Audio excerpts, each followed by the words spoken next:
Hello मित्रों, हम अपने पिछले कुछ वीडियो से लगातार महाराजा अग्रसेन के संदेशों के विषय में चर्चा करते रहे हैं।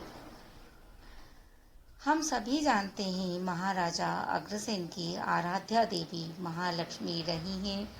आज इस वीडियो के माध्यम से हम उसी के स्वरूप पर चर्चा करेंगे। हम चर्चा को आगे बढ़ाएं इसके पूर्व आप लिंक को सब्सक्राइब कर घंटी बजा लीजिए, क्योंकि हम अपने आगामी वीडियो में महाराजा अग्रसेन की उन स्तुतियों की चर्चा करेंगे जो उन्होंने महालक्ष्मी की और वरदान प्राप्त किया। हम में से ऐसा कौन है जो स्वतः महालक्ष्मी के चरणों को अपने घर आते हुए सौभाग्यशाली महसूस नहीं करता।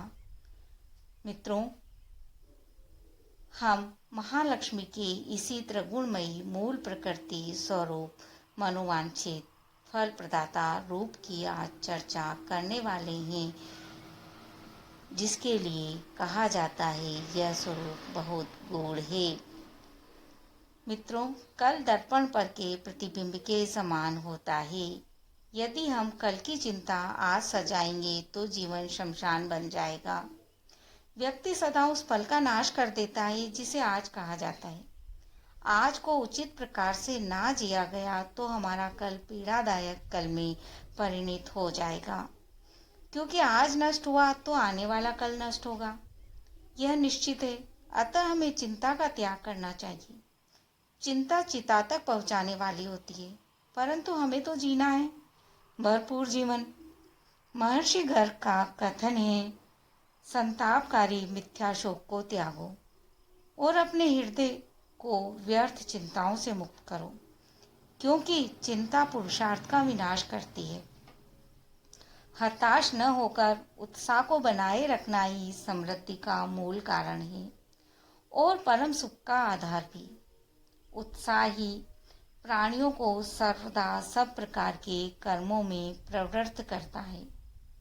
उत्साहपूर्ण किए गए कार्यों में सफलता निश्चित ही मिलती है। अतएव धैर्य का आश्रय ले अपने तेजमय आत्मबल को जागृत करो। परंतु कैसे, यह यक्ष प्रश्न है। मित्रों, कभी कभी बड़े से बड़ा रहस्य सुलझाने के लिए एक छोटा सा प्रयास ही पर्याप्त होता है। जैसे किसी वस्त्र के एक छोर का एक छोटा सा धागा भी हमारे हाथ लग जाए तो पूरा वस्त्र उधेड़ा जा सकता है। उसी प्रकार यदि व्यक्ति त्रिगुणमयी मूल प्रकृति महालक्ष्मी के स्वरूप को जान ले तो वह मनोवांछित फल प्रदाता सिद्ध होता है। महालक्ष्मी की पूजा अर्चना तो हम सभी करते हैं। हम पर उनकी कृपा दृष्टि हमेशा बनी रहे, यह कामना भी बलवती रहती है। इन महालक्ष्मी के स्वरूप की चर्चा करते हुए मेधा मुनि का कथन है, यह सारा जगत महामाया के प्रभाव से ही समाहित हो रहा है। यह जगदीश्वर भगवान विष्णु की माया है, जिससे बड़े से बड़ा ज्ञानी और ध्यानी भी मोहित हो जाते हैं। महामाया ज्ञानियों के चित्त को भी बलपूर्वक आकृष्ट कर मोहजाल में डाल देती है। महामाया ने ही भगवान द्वारा विनय किए जाने पर मधु के टप को भी मोह में डालकर उनमें अभिमान उत्पन्न कर दिया था और वही उनके विनाश का कारण बना। संपूर्ण चर अचर उस महामाया के द्वारा ही रचा गया है। वे ही परा विद्या है, वे ही मोक्ष की हेतुभूता है तथा वे ही संपूर्ण ईश्वरों की भी अधीश्वरी है। वे प्रसन्न होने पर मनुष्य को मोक्ष अर्थात अक्षरधाम का वरदान तक देती है। वे अपने प्रभाव से ही जगत को धारण करती है। वे ही विद्या की देवी है, ज्ञान वे ही उत्पन्न करती है। भगवान विष्णु की माया स्वरूप महामाया महालक्ष्मी के द्वारा ही राजन तुम तथा यह वैश्य ही नहीं, प्रत्युत अन्य बड़े से बड़े विवेकी जन भी उनकी माया से मोहित होते रहते हैं, मोहित हुए हैं तथा आगे भी होते रहेंगे। तुम उन्हीं की शरण में जाओ, वे ही जगत के समस्त ऐश्वर्य भोग स्वर्ग तथा मोक्ष की प्रदाता हैं। मित्रों, राजा सूरत के द्वारा देवी के किस रूप की उपासना करनी चाहिए, उसका विधान क्या है, पूछने पर मेधा ऋषि का कथन है, त्रिगुणमयी सतुरस्तम परमेश्वरी मूल प्रकृति महालक्ष्मी ही सबका आदि कारण है। वे ही संपूर्ण जगत को अपने दृश्य और अदृश्य रूपों से व्याप्त करके स्थित हैं। त्रिगुण महालक्ष्मी कांति, रूप और सौभाग्य से सुशोभित हैं। वे ही सत्य सनातन हैं। यद्यपि उनकी असंख्य भुजाएं हैं, तथापि उन्हें 4 भुजाओं से युक्त मानकर ही उनकी पूजा करनी चाहिए।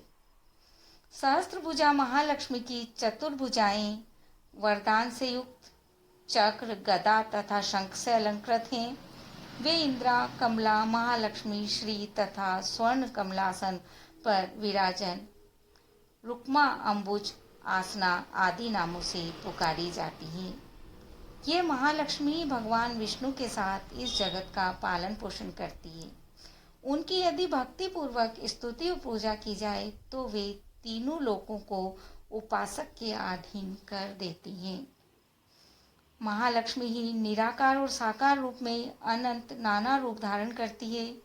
सगुणवाचक सत्य, ज्ञान, चित्त, महामाया इत्यादि विभिन्न नामांतरों से महालक्ष्मी के स्वरूप का निरूपण करना चाहिए।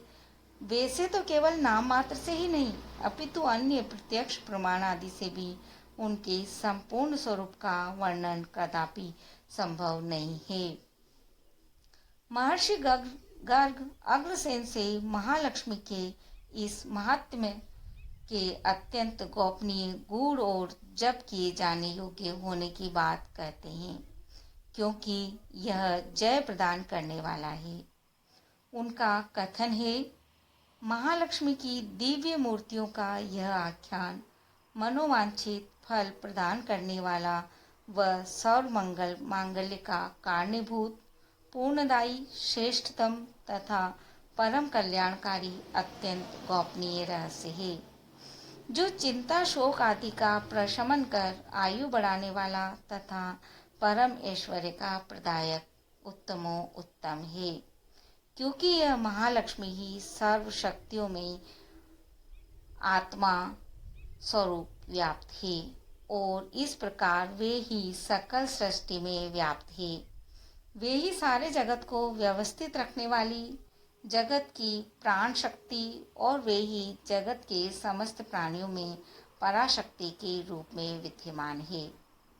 भगवान विष्णु जब भी जगत के प्रति जो जो हृदय में निश्चित किया करते हैं, उनके संकल्प मात्र से वह सभी नारी भाव से श्री महालक्ष्मी वो वहाँ व्यवस्थापित कर देती है।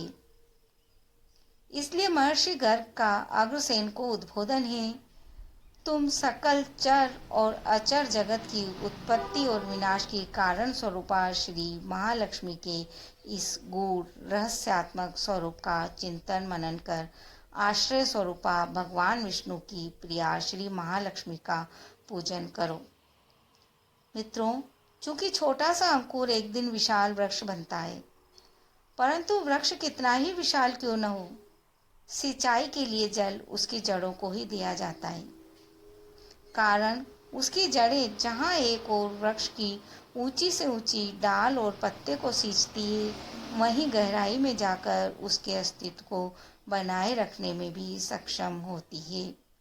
अतः जितना गहरा और दृढ़ हमारा स्वयं पर विश्वास होगा, जितने निरंतर उसके प्रयास होंगे, उतनी ही ऊंची उसकी सफलता के सोपान होते हैं। इसलिए महर्षि गर्ग का अग्रसेन को निर्देश है, जिस प्रकार भूख से व्यथित बच्चे माँ के पास जाकर विनय करते हैं, उसी प्रकार कल्याण की इच्छा रखने वाले प्राणी इस जगत में मातेश्वरी श्री महालक्ष्मी की उपासना करते हैं। वही एकमात्र प्रकृति स्वरूप पराविद्या, सभी ऐश्वर्यों से युक्त और करुणामयी आश्रय प्रदाता देवी है। उनकी तपस्या करने से जगत में ऐसा कुछ भी नहीं है जो अलभ्य हो, अर्थात सर्वस्व उनकी कृपा पर ही अवलंबित है। हम ऐसी महालक्ष्मी को शत शत वंदन करते हैं।